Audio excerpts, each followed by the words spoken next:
என் அன்பு குழந்தையே, மனதளவில் நொறுங்கி போய் இருக்கின்ற என் பிள்ளையோடு இந்த நரசிம்மர் இன்று பேச வந்திருக்கின்றேன். இது உன் அப்பாவின் குரல். உனக்கு மட்டுமே சொந்தமான வார்த்தைகள். இது நிச்சயமாக நீ கேட்டு முடிக்கும் நேரம் உன்னுடைய மனதிற்கு ஆறுதலையும் நம்பிக்கையையும் கொண்டு வரும். என் குழந்தையே, வாழ்க்கையில் நீ பட்ட கஷ்டங்களுக்கெல்லாம் சேர்த்து உன்னை காயப்படுத்தி கண்ணீர் சிந்த வைத்தவர்களுக்கு இந்த நரசிம்மர் நான் தண்டனை கொடுத்து விட்டேன். நான் கொடுத்த தண்டனை என்னவென்று நிச்சயமாக இன்று நீ தெரிந்து கொள்ள வேண்டும். என் குழந்தையே, அவர்களுக்கு நான் கொடுத்த தண்டனை என்னவென்று நீ தெரிந்து கொண்டால் நிச்சயமாக நீ கண்ணீர் சிந்துவாய். ஏனென்றால் அவர்களுக்கு எப்பொழுதுமே இரக்கப்படுகின்ற மனது கிடையாது. ஆனால் உனக்கு யாரை பார்த்தாலும் இரக்கப்படுகின்ற மனம் அல்லவா? உன் இரக்க குணத்தை கொண்டு அவர்களை கண்டு நிச்சயமாக நீ இரக்கப்படுவாய். உன்னுடைய சிக்கல்கள் அனைத்தையும் கடந்து விட்டாய். உனக்கு நல்ல நேரம் வந்து விட்டது.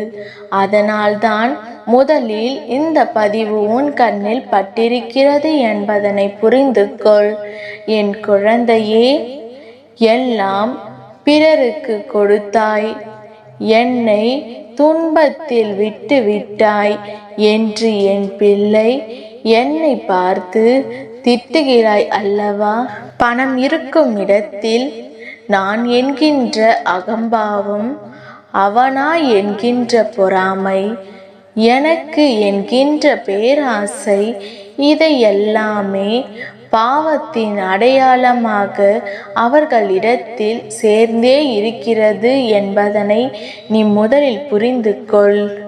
பணம் மட்டும் வாழ்க்கையாக இருந்தால் புண்ணியம் என்ற ஒன்றே இருந்திருக்காது அல்லவா? உனக்கானது எதுவாக இருந்தாலும் அதை நான் செய்வேன் என்பதை முதலில் நீ நம்பினால் போதும். எத்தனை சிறப்பாக குதிரை தன் வண்டியை இழுத்தாலும் அதற்கும் சாட்டை அடி உண்டு என்பதனை மறந்து விடாதே. அதை போல எத்தனை சிறந்த மனிதனாக நீ இருந்தாலும் உனக்கும் விமர்சனங்கள் இருக்கிறது என்பதனை புரிந்து கொள்.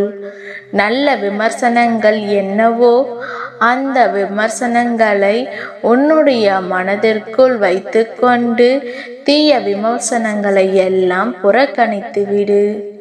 நடந்து முடிந்த எதையும் ஒருபொழுதும் நீ கவனிக்காதே. எதை செய்ய வேண்டும், எதை செய்து முடிக்க வேண்டும் என்பதில் மட்டும் நீ கவனமாக இருந்து விட்டால் போதும். என் குழந்தையே, எதிர்பார்ப்புகள் வாழ்க்கையில் எப்பொழுதுமே ஏமாற்றங்களை கொடுக்கத்தான் செய்யும். அதற்காக எதிர்பார்ப்பே இல்லாமல் வாழ்ந்துவிட முடியுமா என்று கேட்டால் நிச்சயமாக முடியாது.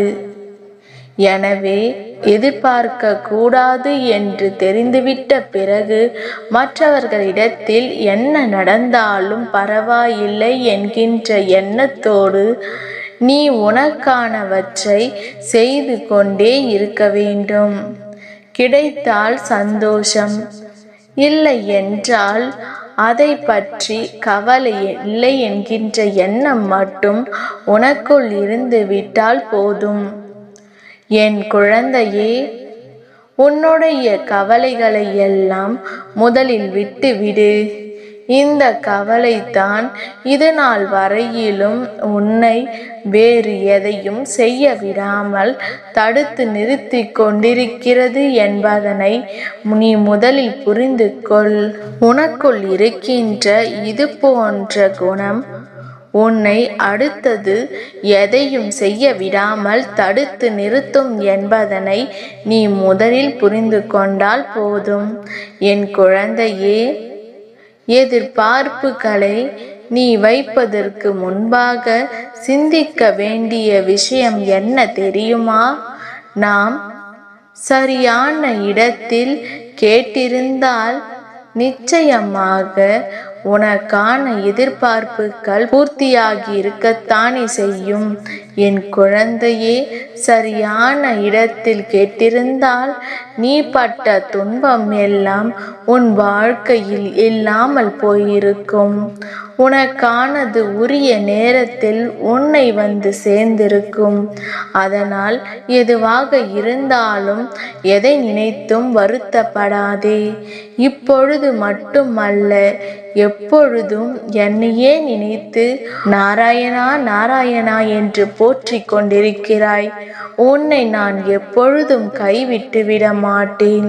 உன்னுடைய எதிர்பார்ப்புகள், வேண்டுதல்கள் அனைத்தையும் நான் நிறைவேற்றி கொடுப்பேன். நடந்ததையே நினைத்து கவலைப்படாதே.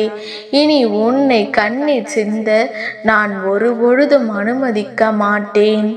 நீ எதை நினைத்து என்னை சரணடைந்தாயோ அது நிச்சயமாக உனக்கு வாழ்க்கையில் கிடைக்கும்.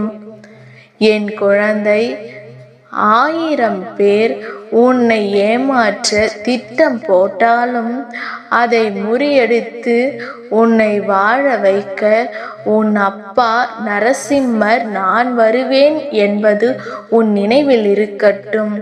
எத்தனை துன்பங்களைத்தான் நான் தாங்குவேன். சரி, நீயும் என்னிடத்தில் இதைத்தான் சொல்கிறாய் என்று சொல்கிறாய் அல்லவா? என் குழந்தையே, ஆனால் உன் அப்பா சொல்கின்ற இந்த விஷயத்தை கவனமாக கேள். நீ கேட்டிருக்கின்ற பலன் பெரிதல்லவா?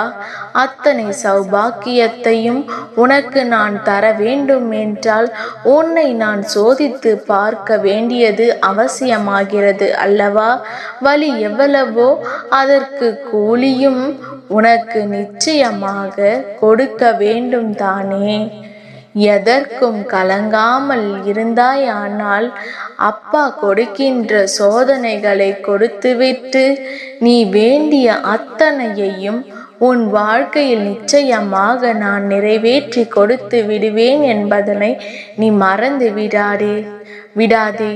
என் தங்கமே, உன்னை கண்ணீர் சிந்த வைத்தவர்கள், உன்னுடைய இந்த வேதனைக்கு காரணமானவர்கள் அங்கே ஒன்றும் தெரியாதது போல இருந்து கொண்டிருக்கிறார்கள். என்னவோ அடுத்தவர்களை அழ வைப்பது தன் சாதனை என்று நினைத்து கொண்டிருக்கிறார்கள். உன்னுடைய கண்ணீரை கண்டு அவர்கள் மிகுந்த மகிழ்ச்சியோடு இருந்து கொண்டிருக்கிறார்கள்.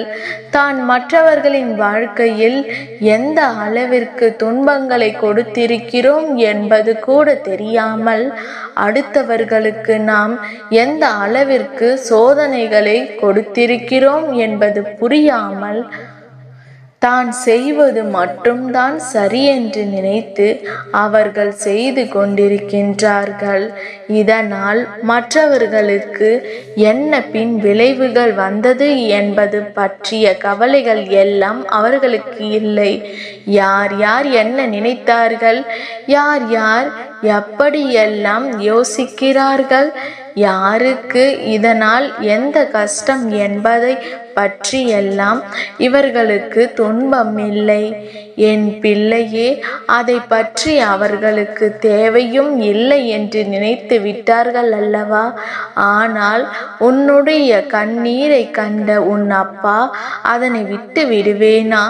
என் குழந்தையே, உன்னுடைய கண்ணீர்கள் ஒவ்வொன்றும் இந்த அப்பாவினுடைய கரத்தில் அல்லவா படுகின்றது. நான் உன்னை நிச்சயமாக இதிலிருந்து காப்பாற்றாமல் விட்டு விடுவேனா? இது போன்ற சூழ்நிலைகளை உனக்கு உருவாக்கி கொடுத்தவர்களை நான் இப்பொழுதும் விட்டுவிட்டேன் என்றால் இவர்கள் மேலும் மேலும் உனக்கு சோதனைகளை கொடுக்கத்தான் நினைப்பார்கள். என் குழந்தையே, எப்பொழுதுமே மனதிற்கு ஆறுதலை உனக்கு கொண்டு வந்திருக்கின்ற இந்த அப்பா இன்று உன் வாழ்க்கையில் உனக்கான நல்ல முடிவினை கொண்டு வந்திருக்கின்றேன். உன்னை கண்ணீர் சிந்த வைத்தவர்களுக்கு நான் கொடுத்த தண்டனை என்னவென்று நீ தெரிந்து கொண்டால் நிச்சயமாக நீ இறக்கப்படத்தான் செய்வாய். இது போன்று நாம் செய்திருக்க கூடாது. இவர்களின் மீது நாம் நிச்சயமாக நம் அப்பாவிடம் தவறு சொல்லிருக்க கூடாது என்று நினைத்து நீ நிச்சயமாக இறக்கப்படுவாய். ஆனால் அது தவறு. என் பிள்ளையே, இவர்கள் செய்த தவறை எப்பொழுதாவது என்னிடத்தில் சுட்டி காட்டிவிட்டேன் என்று மகிழ்ச்சியாக இரு. ஏனென்றால் இவர்களினால் மேலும் மேலும் உனக்கான அதிகமான துன்பங்கள் தான் வந்திருக்கும், அதிகமான சோதனைகள் தான் வந்திருக்கும். அதனை புரிந்து கொண்டு இந்த வாழ்க்கையில் உனக்கு நடக்கின்ற எல்லா விஷயங்களுக்கும் காரணமாக இருக்கின்ற இவர்களை என்னவென்று அப்பா கேட்கட்டும் என்று நீ ஒதுங்கி நின்று வேடிக்கை பார்க்க வேண்டுமே தவிர ஒருபொழுதும் இவர்களுக்கு இரக்கப்படாதே. இவர்கள் செய்த பாவங்கள் ஒன்றல்ல இரண்டல்ல. உன்னை கண்ணீர் சிந்த வைத்து வேடிக்கை பார்த்து கொண்டிருக்கின்ற இவர்களுக்கு என்ன தண்டனை கொடுத்தேன் என்று நீ இன்று தெரிந்து கொள்ள போகின்றாய். என் குழந்தையே, பொதுவாகவே தெய்வம் தன் பிள்ளைகளிடம் எதிர்பார்ப்பது உண்மையும் நேர்மையையும் தான். அதுவே இங்கு இல்லை எனும் பொழுது இவர்களுக்கு இனி என்னிடத்தில் இருந்து என்ன கிடைக்கப் போகின்றது? உனக்கு துன்பங்களை கொடுத்தவர்கள், உனக்கு துரோகங்களை செய்தவர்களை என்னை தேடி வரத்தான் செய்கின்றார்கள். இந்த அப்பாவின் முன்னால் நின்று உனக்கான வேண்டுதல்களை வைக்கத்தான் செய்கின்றார்கள். ஆனால் உன் அப்பா இதையெல்லாம் கண்டு கொள்ளவில்லை. நான் இதை கண்டுகொள்ளாமல் இருப்பதற்கு காரணம் என்ன? இவர்களிடத்தில் உண்மை இல்லை என்பது தான். இவர்கள் செய்கின்ற ஒவ்வொரு தவறுகளையும் கண்டு இந்த அப்பாவிற்கு மனதில் அத்தனை கோபம். இத்தோடு இவர்களினுடைய நட்பை நிறுத்தி கொள்ள வேண்டும் என்று நான் முடிவெடுத்து விட்டேன். இனி அவர்கள் என் முன்னால் எவ்வளவு தான் வந்து நின்றாலும், எத்தனை வேண்டுதல்களை வைத்தாலும், என்னை காண பொடி நடையாக நடந்து வந்தாலும் நான் ஒருபொழுதும் இவர்களின் வேண்டுதல்களுக்கு செவி சாய்க்க போவது இல்லை. பல கஷ்டங்களை தாண்டி என்னை காண வரலாம், பல சோதனைகளுக்கு அப்பாற்பட்டு என் முன்னால் நிற்கலாம். ஆனாலும் இது போன்ற தவறுகள், மற்றவர்களை கண்ணிட வைப்பது போன்ற தவறுகளை செய்து இருக்கின்ற பிள்ளைகளுக்கு ஒரு நாளும் இந்த அப்பாவிடமிருந்து எந்த ஆசியும் கிடைக்காது. இதுதான் நான் அவர்களுக்கு கொடுத்திருக்கின்ற தண்டனை. நீ நினைத்து பார், பல கஷ்டங்களை தாண்டி, ஆனால் நீ எத்தனை தடைகளை தாண்டி வந்தாலும் உனக்கு எந்த பலனும் இல்லை என்று தெரிந்தால் அது எத்தனை வேதனைகளை கொடுக்கும். அதைத்தான் உன் அப்பா சொல்கின்றேன். இத்தனையும் செய்துவிட்ட பிறகு இந்த அப்பாவிடம் இருந்து அவர்களுக்கு நல்லது நடக்கும் என்று ஒருபொழுதும் எதிர்பார்க்க முடியாது. அதை அப்பா ஒருபொழுதும் அவர்களுக்கு கொடுக்கவும் மாட்டேன் என்பதைத்தான் சொல்கின்றேன். இந்த அப்பா இந்த தண்டனை போதுமா அல்லது இதற்கு மேல் எதையாவது கொடுக்க வேண்டுமா? என் பிள்ளையே, இதற்கே நீ இரக்கப்படுகிறாய். எதற்காக அப்பா இது போன்ற தண்டனையெல்லாம் கொடுக்கின்றீர்கள்? அவர்கள் எனக்கு செய்த தவறுக்கும் அவர்களுடைய சொந்த விஷயத்திற்கும் என்ன சம்பந்தம் இருக்கின்றது? அவர்களின் வாழ்க்கை நல்லபடியாக மாற்றிக்கொள்ள நினைக்கிறார்கள் என்றால் அதற்கு நீ ஒருபொழுதும் எந்த விதத்திலும் எதிர்ப்பு தெரிவிக்க கூடாது என்று தான் என் பிள்ளை என்னிடத்தில் சொல்வாய். நான் இனியும் உன் பேச்சை கேட்க விரும்பவில்லை. ஏனென்றால் நீ உனக்கு இத்தனை கொடிய பாவங்களை எல்லாம் செய்தவர்களுக்கு கூட மன்னிப்பு கொடுக்க முன் வருகின்றாய் என்றால் இனிமேல் இதைவிட பெரிய தவறை செய்யவும் துணிந்து நிற்பார்கள். இதை என்னால் ஒருபொழுதும் ஊக்குவிக்க முடியாது. நீ சொல்கிறாய் என்பதற்காக நான் உன் பக்கம் நிற்க முடியாது.